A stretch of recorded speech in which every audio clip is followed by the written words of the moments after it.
In the shadows of Seoul's neon-lit streets, where cherry blossoms whisper ancient secrets, a prince cursed by darkness finds his heart beating for the first time in centuries. But love between worlds comes with a price, one that could destroy everything he's sworn to protect. If you believe in love that transcends worlds, hit that like button and subscribe for more heart-wrenching stories that will make you believe in impossible romance. The scent of jasmine tea mingles with the crisp autumn air as Min Jae-hyun steps into the mortal world, his alabaster skin catching the golden streetlights of Hongdae. His footsteps are silent against the wet pavement. Each breath he doesn't need creating small clouds in the cold Seoul night. The leather of his black coat whispers against his movements, a sound only his supernatural hearing can detect. For 300 years, he has walked between worlds, the eternal prince of the vampire realm, bound by ancient laws and blood oaths that chain his immortal heart. His eyes, the color of midnight storms, scan the bustling crowd of humans who remain blissfully unaware of the darkness that walks among them. The weight of his crown, invisible to mortal eyes, presses heavy on his brow as he remembers his father's warning. Never let your heart beat for a human, my son. It will be your destruction. But destiny, it seems, has other plans. She appears like a vision through the steam rising from a street food cart.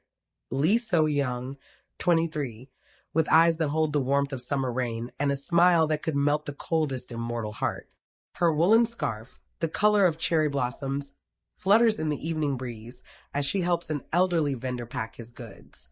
The kindness in her touch, the genuine concern in her voice as she speaks to the old man. It stops Jae-hyun's dead heart in ways he never thought possible. "Are you all right, Halmiani?" she asks, her voice carrying the gentle cadence of someone who has known struggle but chosen compassion. Her fingers, delicate as porcelain, carefully fold the vendor's tattered blanket.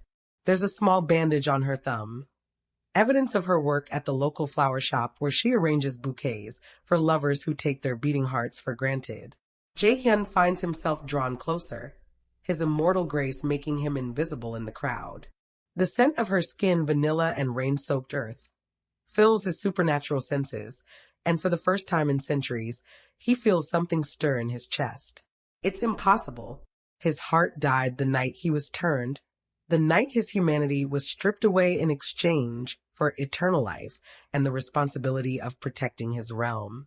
"Egu, such a sweet child," the elderly vendor whispers, patting So-young's hand with fingers gnarled by age and hard work. "Your parents raised you well."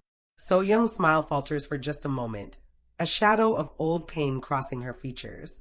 "I raised myself, Halmiani, but that doesn't mean I can't choose to be kind."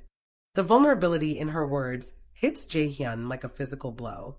This mortal girl, fragile and fleeting, carries herself with a strength that rivals ancient warriors.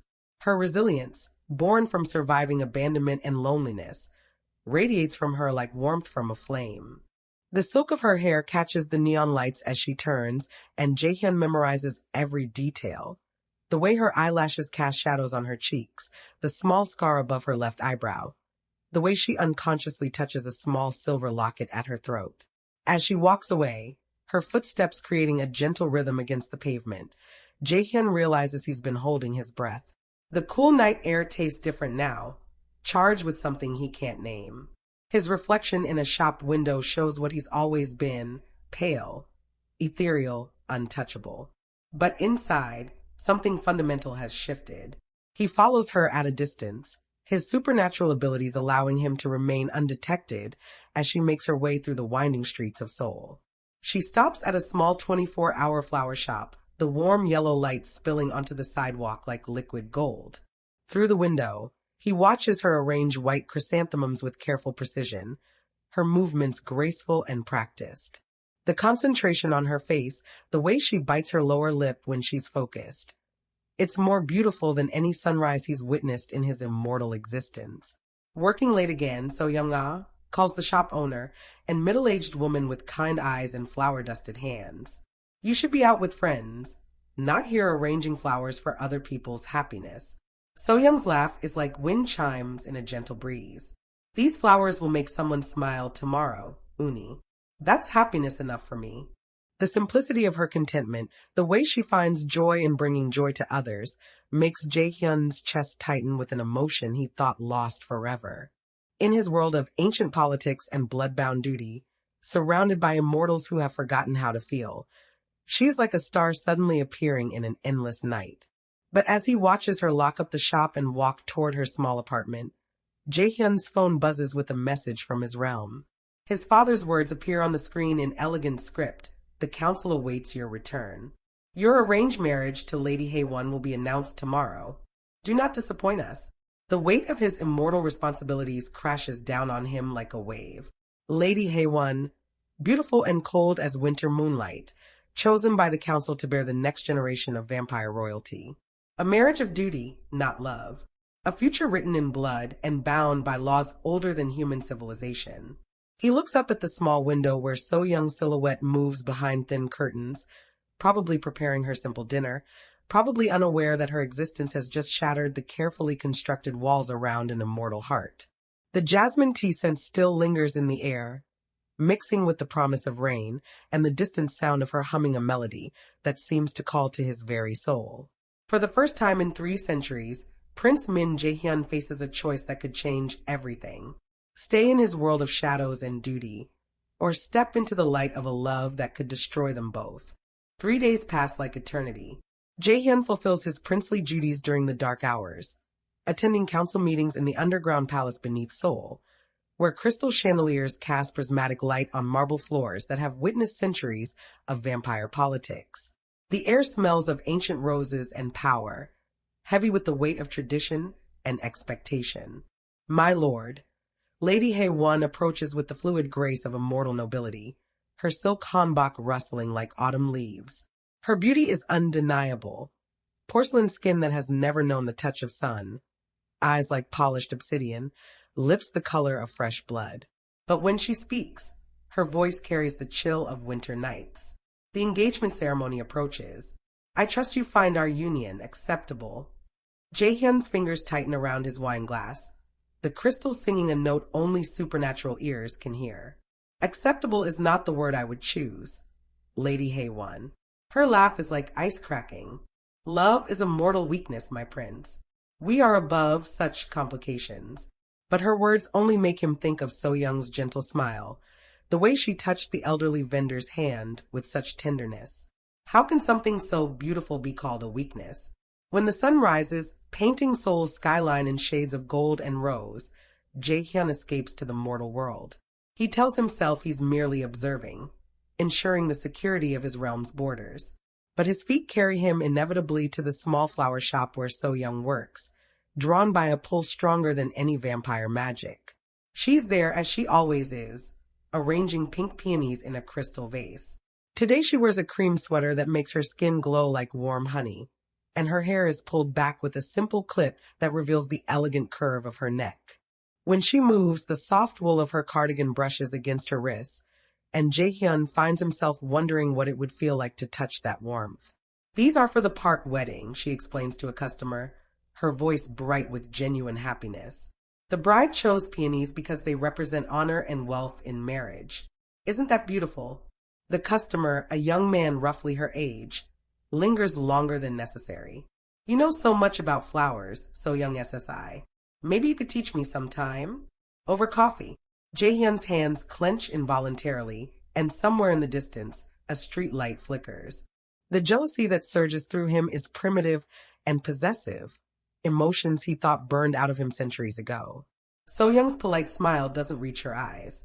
I'm quite busy with the shop, Minsu SSI. But thank you for the offer. When the man leaves, deflated, Jae-hyun feels a rush of satisfaction that disturbs him. What right does an immortal prince have to feel possessive over a mortal girl who doesn't even know he exists? That evening, as the shop closes and So-young walks home through the quiet streets, Jae-hyun finally gathers the courage to approach. She's humming again, that same melody that seems to resonate in his bones, when a group of drunk men stumble out of a nearby bar. Yeah, pretty girl, one of them slurs, blocking her path. Walking alone at night? That's dangerous. So-young's step falters, her hand instinctively going to the small can of pepper spray on her keychain. Please, I just want to go home. Come have a drink with us, another man says, reaching for her arm. We'll show you a good time. The scent of her fear hits Jaehyun like a physical blow. In one fluid motion, he appears between So Young and the men, his movements so fast it seems like he materialized from the shadows themselves. His eyes, normally warm brown, flash with an otherworldly darkness. The lady said no, he says, his voice carrying the authority of centuries. The temperature around them drops several degrees, and the streetlights begin to flicker ominously. The men take one look at Jaehyun, tall, imposing, with an aura of danger that makes their primitive instincts scream warnings and stumble away into the night, muttering apologies and excuses. When Jaehyun turns to So Young, his expression softens immediately. She's staring at him with wide eyes, her breath coming in small puffs in the suddenly cold air. Are you all right? He asks, and his voice is gentle now, concerned. The leather of his jacket creaks as he moves closer, not close enough to threaten, but close enough to shield her from the world. Yes, she whispers, her voice slightly breathless. Thank you. I don't know what would have happened if you hadn't. You're safe now, he says, and the promise in his voice is absolute. My name is Jaehyun. So Young, she replies, and when she smiles, it's like the sun breaking through storm clouds. I work at the flower shop. I've noticed you walking past sometimes. The admission makes his dead heart attempt to beat. She's noticed him. Despite his supernatural ability to remain undetected, she's been aware of his presence. I like flowers, he says, which is both true and completely inadequate. What he likes is watching her work, seeing the way her face lights up when she creates something beautiful, hearing her laugh when she talks to the regular customers who've become like family to her. Would you like to see the shop? She asks, and there's something brave in her voice, something that suggests she's taking a leap of faith. I was just going to check on the night-blooming jasmine. It only opens after dark. Night-blooming jasmine, the flower of his realm, the one that grows in the vampire gardens beneath the earth. The coincidence feels like fate, or perhaps a cruel joke from the universe. I would like that very much, he says. As they walk back to the shop together, their footsteps creating a gentle rhythm on the pavement, Jaehyun realizes he's made a choice. Not the logical choice, not the safe choice, but the only choice his heart, somehow beating again, will allow. Behind them, in the shadows of Seoul's ancient alleys, other eyes watch. The council spies, reporting back to his father. The Vampire Realm security network, noting every interaction between their prince and the mortal girl. The consequences of love are already beginning to unfold, but in this moment, walking beside So Young as she chatters about flower meanings and the upcoming autumn festival, Jaehyun can't bring himself to care. Some risks are worth taking, even if they destroy everything you've ever known. The night-blooming jasmine opens its petals just as So Young turns the key to the flower shop, and Jaehyun knows this is no coincidence. The flowers of his realm recognize their prince, even in the mortal world. Their scent fills the small space, intoxicating, otherworldly, speaking of moonlight and eternal love. It's beautiful, So Young whispers, her fingers ghosting over the delicate white petals. I've never seen them bloom so perfectly before. Jaehyun watches her in the soft lamplight, memorizing every detail. The way her eyelashes cast shadows on her cheeks, the small smile that plays at the corners of her mouth, the wonder in her eyes as she tends to the flowers. In his immortal existence, he has seen empires rise and fall, but nothing has ever been as beautiful as this moment. So Young, he says, her name like a prayer on his lips. There's something I need to tell you.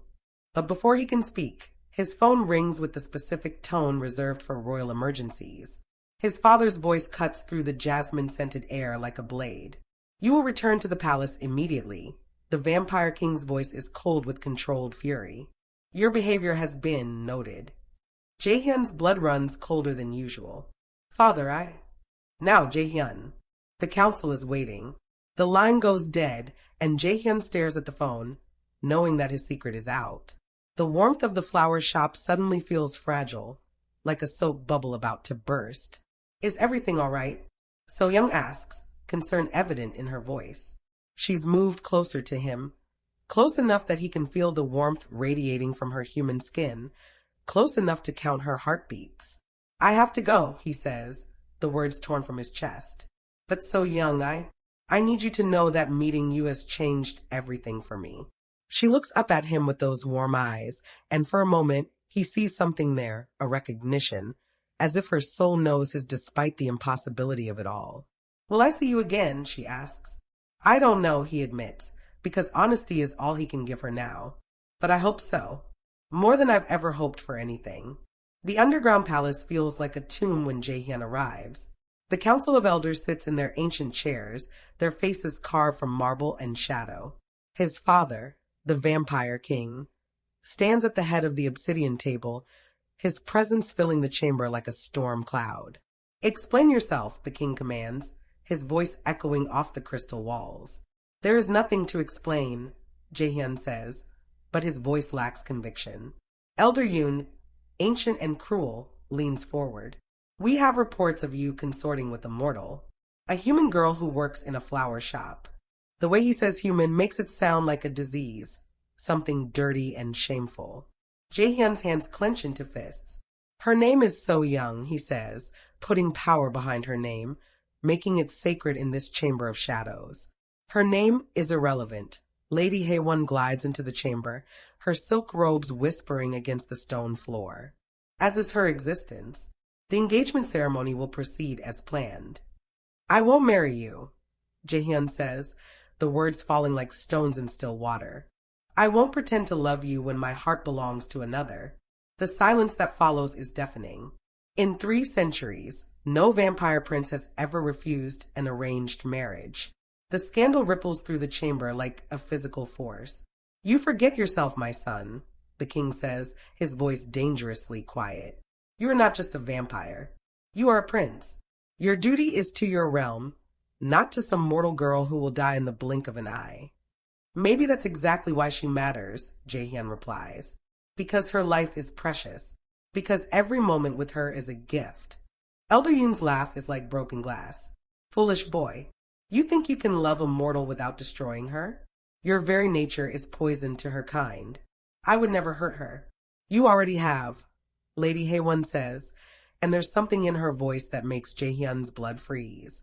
By entering her life, you've signed her death warrant. The council chamber's scrying bowl begins to glow, showing images of the flower shop. So Young is there, closing up for the night, unaware of the shadows that have begun to gather around her. Other vampires, sent by the council to eliminate what they see as a threat to their carefully ordered world. Call them off, Jaehyun snarls, his vampire nature finally showing through his human facade. His eyes flash red, and power crackles around him like lightning. Marry Lady Haewon, and the girl lives, the king says simply. Continue this foolish infatuation, and she dies. The choice is yours, my son. Jaehyun stares at the scrying bowl, watching So Young turn off the lights and step into the night, completely unaware that her life hangs in the balance.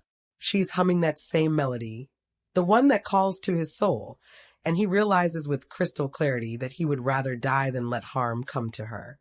You have until tomorrow's sunset, Elder Yoon announces. Choose wisely, Prince. Your crown, your immortal bride, and your duty to the realm, or the fleeting love of a mortal who will never understand what you truly are. As the council disperses, Jaehyun remains standing in the empty chamber, staring at the scrying bowl where So Young's image has faded. The weight of his decision presses down on him like the earth itself. Love her and lose her, or lose her and live forever with the knowledge that he chose duty over the only thing that has ever made him feel alive. In the mortal world above, So Young walks home through the quiet streets, unaware that her fate is being decided in the shadows below. She pauses at the corner where Jaehyun saved her from the drunk men, and for a moment she looks around as if searching for something she can't name. Jaehyun SSI, she whispers to the empty night, and her voice carries on the wind like a prayer. Please come back to me. In his underground palace, surrounded by the weight of centuries and the cold embrace of immortal duty, Prince Min Jaehyun hears her call and knows that some choices are worth any price, even if that price is everything he's ever known. The sun sets over Seoul like a bleeding heart, painting the sky in shades of rose and gold. Jaehyun stands at his chamber window, watching the light die and knowing that his time is up. In the courtyard below, Preparations for his engagement ceremony are underway. Blood-red roses from the vampire gardens, candles that burn with eternal flame, and a dress of midnight silk waiting for Lady Hae-won. But his heart belongs to a mortal girl who arranges flowers in a small shop and finds joy in bringing happiness to others. My lord, Hae-won enters without knocking, her presence like winter wind. The ceremony begins in an hour. Are you ready to fulfill your duty? Jae-hyun turns from the window, and she sees something in his eyes that makes her step back. I won't marry you, Hae-won. I can't. You would choose her over your entire realm, she asks, and for the first time, there's something almost vulnerable in her voice. Over centuries of tradition, over me, I would choose her over everything, he says simply, because she taught me what it means to be alive. Above them, in the mortal world, So Young closes the flower shop for what she doesn't know will be the last time. She's wearing the cream sweater that makes her skin glow, and she's arranged a small bouquet of white roses, the flowers of true love and new beginnings. She doesn't know why, but she feels like tonight will change everything. As she steps into the street, she's surrounded by shadows that move like living things. The council's assassins, vampires old and deadly, sent to eliminate the threat to their carefully ordered world. Lee So-young. One of them speaks, his voice like gravel and darkness. You have caught the attention of someone very important. So-young's heart hammers against her ribs, but she stands straighter, showing the courage that first captured Jae-hyun's attention. I don't know what you're talking about. You don't need to know, another vampire says, stepping closer. You just need to die. But before they can touch her, the temperature drops 20 degrees in an instant. The streetlights explode in showers of sparks, and power fills the air like electricity before a storm. Prince Min Jae-hyun materializes between So-young and the assassins, and for the first time, she sees him as he truly is. His eyes burn with red fire, his canine teeth are sharp as blades, and darkness swirls around him like a living cloak. He is beautiful and terrible, otherworldly and dangerous, and completely devoted to protecting her. You will not touch her, he says, his voice carrying the authority of 3 centuries of royal blood. I am your prince, and I command you to stand down. The assassins hesitate, caught between their orders and their ingrained loyalty to royal authority.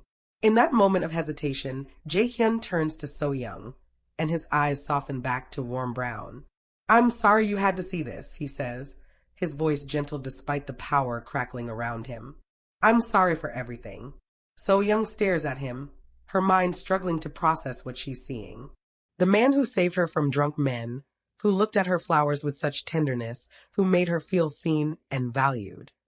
He's something from fairy tales and nightmares. What are you? She whispers. I'm a vampire, he says, and the words hang in the air like a confession. A prince of the immortal realm. And I'm in love with you. The assassins recover from their shock and move to attack, but Jae-hyun is faster. He fights with the grace of centuries, protecting So-young with his own body, taking wounds that would kill a mortal man.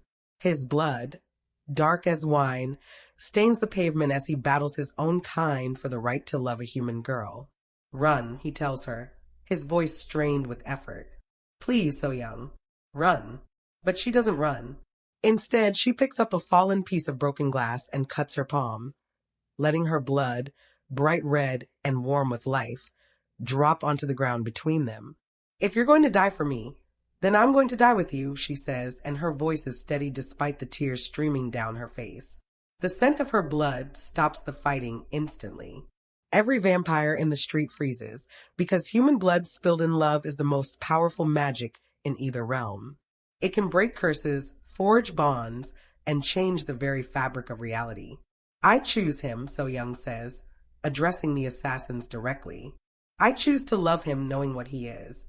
I choose to stand beside him, whatever the cost. The assassins look at each other, then at their prince, then at the mortal girl who has just claimed a vampire's heart with her own blood. Ancient laws are very clear about such things. Love, freely given and accepted between the realms, cannot be broken by force. The king will not be pleased, one of them says. The king will have to accept it, Jae-hyun replies, pulling So-young close to him. She fits against his chest like she was made for him, and her warmth seeps into his cold skin like sunlight. Because I renounce my claim to the throne. The words echo through the night like a thunderclap. A vampire prince giving up his crown for love. It's unprecedented, scandalous, and completely irreversible. Jaehyun, So Young whispers, looking up at him with eyes full of wonder and fear. You would give up everything for me. I would give up everything for the chance to spend whatever time we have together, he says, and his voice is fierce with conviction. Immortality means nothing if I can't share it with you. The assassins disappear into the shadows, retreating to report this impossible development to the council. Left alone in the broken street, surrounded by the evidence of their battle, Jaehyun and So Young hold each other as the first stars appear in the Seoul sky. What happens now, she asks, her voice muffled against his chest. Now we find out if love really can conquer all, he says, pressing a kiss to the top of her head. Because I'm about to make you an offer that will change everything. What kind of offer?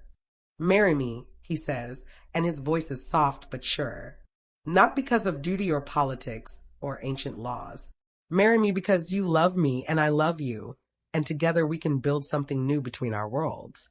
So Young pulls back to look at him. This immortal prince who has chosen her over his kingdom and sees her future reflected in his eyes. It won't be easy. Love between a vampire and a human never is. But it will be real and it will be theirs. Yes, she whispers, and seals their fate with a kiss that tastes of jasmine and eternity. In the underground palace, the vampire king feels the shift in the realm's magic as his son chooses love over duty. The engagement ceremony dissolves into chaos, centuries of tradition crumbling like ancient stone. But above ground, in the mortal world where flowers bloom and hearts beat, two souls find their way to each other across the impossible divide between worlds. Love, it seems, really can conquer all. 6 months later, So Young tends to her expanded flower shop, now filled with night-blooming jasmine and other flowers from the vampire realm that bloom only for true love. Jaehyun works beside her, his immortal strength used to carry heavy arrangements and his centuries of knowledge helping her create combinations that shouldn't exist but somehow do. They're building something new, a bridge between worlds, a place where love matters more than bloodlines or species. And every morning, when the sun rises over Seoul, Jaehyun doesn't burn. Love, it seems, has given him a different kind of eternity, one measured not in centuries, but in heartbeats shared with the only person who makes immortality worth living.